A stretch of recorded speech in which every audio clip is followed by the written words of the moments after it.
વરુણ પટેલનો રત્નાકરને પત્ર સુલતાનપુરમાં થયેલા કાર્યક્રમનો વિરોધ નોંધાવ્યો। સમગ્ર દેશ આતંકી હુમલાથી શોકમાં છે તેવું વરુણ પટેલે કહ્યું। તમામ કાર્યક્રમ રદ છતાં સુલતાનપુરમાં કાર્યક્રમ થયો। સમાજ વચ્ચે વિગ્રહ થાય તેવા પ્રયાસ હોવાની વાત કરી। સમાજ વિગ્રહ રોકવા માટે પત્રમાં ઉલ્લેખ કરવામાં આવ્યો। હું પાટીદાર સમાજનો આગેવાન છું, ભાજપનો નિષ્ઠાવાન કાર્યકર છું તેવું વરુણ પટેલે કહ્યું। ભાજપ એટલે સુશાસન, અનુશાસન અને લોકશાહી તેવું વરુણ પટેલે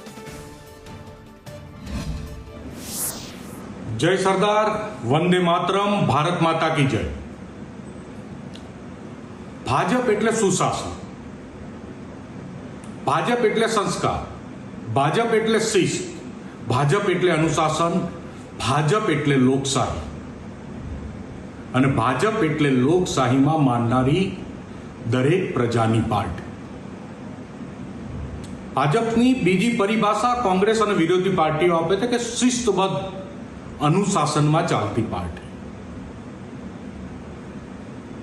હું પાટીદાર સમાજનો આગેવાન છું, યુવાન છું, સાથે સાથે ભારતીય જનતા પાર્ટીનો એક નિષ્ઠાવાન કાર્યકર પણ છું।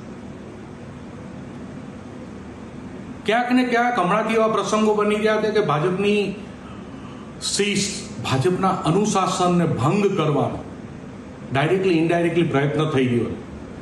નરેન્દ્ર મોદી સાહેબ, અમિતભાઈ શાહ સાહેબ રાત દિવસની મહેનત કરી રાષ્ટ્રપ્રથમની ભાવના સાથે જ્યારે આખા રાષ્ટ્રની ચિંતા કરી અને ખાલી રાષ્ટ્રપ્રથમ સિવાયની કોઈ પણ વાતમાં ધ્યાન આપ્યા સિવાય એ કાર્ય કરતા હોય અને પ્રજામાં જ્યારે લોકપ્રિયતા મેળવી હોય ત્યારે ભારતીય જનતા પાર્ટીના કાર્યકરો દ્વારા, ભારતીય જનતા પાર્ટીના આગેવાન દ્વારા, મારા સાથી મિત્રો દ્વારા ભાજપના જ આગેવાનો વિરુદ્ધ અને પાર્ટીમાં ક્યાંક શિસ્તનો ભંગ થાય અને ક્યાંક લોકપ્રિયતામાં ઘટાડો થાય એ ચિંતાને લઈ અને મેં પાર્ટીના મોવડી મંડળ, ભાજપ ગુજરાતના સંગઠન મહામંત્રી શ્રી રત્નાકરજીને વિવેકપૂર્ણ સાથે મારી વાત, મારી વ્યથા અને મારા જેવા કરોડો કાર્યકર્તાની વ્યથાનો મેં ધ્યાને મૂકી છે।